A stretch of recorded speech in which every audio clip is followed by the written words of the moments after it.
This channel does not promote any violent, harmful, or illegal activities. All content provided by this channel is meant for an educational purpose only.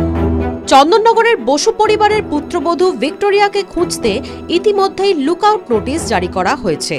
Supreme কোর্টের নির্দেশ মেনে notice জারি হয়েছে বলে শুক্রবার শীর্ষ আদালতে জানিয়েছে কেন্দ্রীয় সরকার।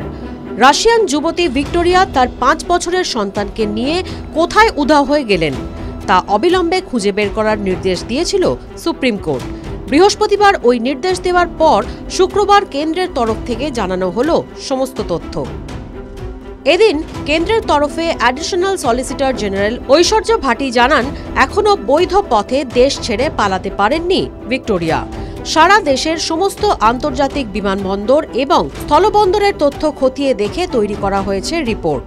চন্দননগরের গুপ্তচর সন্দেহভাজন রাশিয়ান বধূর মামলায় সুপ্রিম কোর্টে হলফনামা দিয়ে জানানো হয়েছে কেন্দ্রের তরফে। সুপ্রিম কোর্টের বিচারপতি সূর্যকান্ত এবং জয়মাল্য বাগচির ডিভিশন বেঞ্চ দিল্লি পুলিশকে অবিলম্বে মা এবং ছেলেকে খুঁজে বের করার নির্দেশ দিয়েছিল। কেন্দ্রীয় স্বরাষ্ট্র মন্ত্রক ও বিদেশ মন্ত্রককেও বিষয়টিতে নজরদারির নির্দেশ দেওয়া হয়েছিল। এদিন ফের একবার আদালত বলল, যাতে রাশিয়ান দূতাবাস তদন্তে সাহায্য করে তা দেখতে হবে। এদিকে গত 10ই জুলাই রাশিয়া থেকে ভিক্টোরিয়ার মা পাল্টা অভিযোগ জানিয়েছেন। তার দাবি, মেয়ে ভিক্টোরিয়া দিল্লিতে নিখোঁজ হয়ে গিয়েছেন, তার সঙ্গে যোগাযোগ করা যাচ্ছে না। রাশিয়ান দূতাবাসের যে আধিকারিক ভিক্টোরিয়ার সঙ্গে যোগাযোগ রাখছিলেন তাকে জিজ্ঞাসাবাদ করার বিষয়ে এদিন ফের জোর দেন বিচারপতি সূর্যকান্ত। ভিক্টোরিয়া কোনোভাবে দূতাবাসের আধিকারিকদের সহযোগিতায় কোনো দ্বিতীয় পাসপোর্ট ব্যবহার করেছেন কিনা তাও খতিয়ে দেখার নির্দেশ দেওয়া হয়েছে। দিল্লি এবং এনসিআর এলাকার সমস্ত এক্সিট পয়েন্টের সিসিটিভি ফুটেজ খতিয়ে দেখার নির্দেশ দেওয়া হয়েছে। সমস্ত থানার এসএইচওকে মেসেজ করা হয়েছে।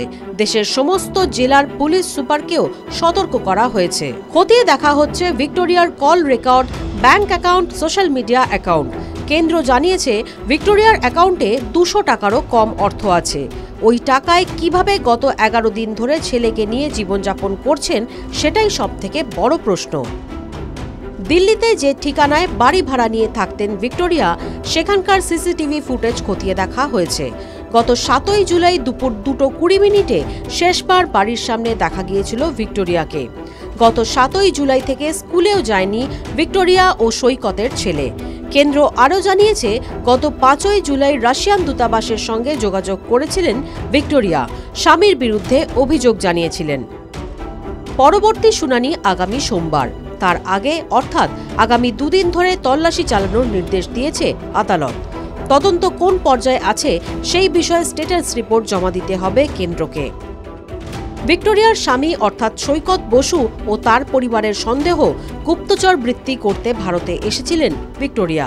তারা বিয়ের পর জানতে পারেন ভিক্টোরিয়ার বাবা রাশিয়ার গুপ্তচর সংস্থার কর্মী। শুধু তাই নয়, ছেলেকে অত্যাচার করার অভিযোগও রয়েছে ওই রুশ মহিলার বিরুদ্ধে। TV9 Bangla digital.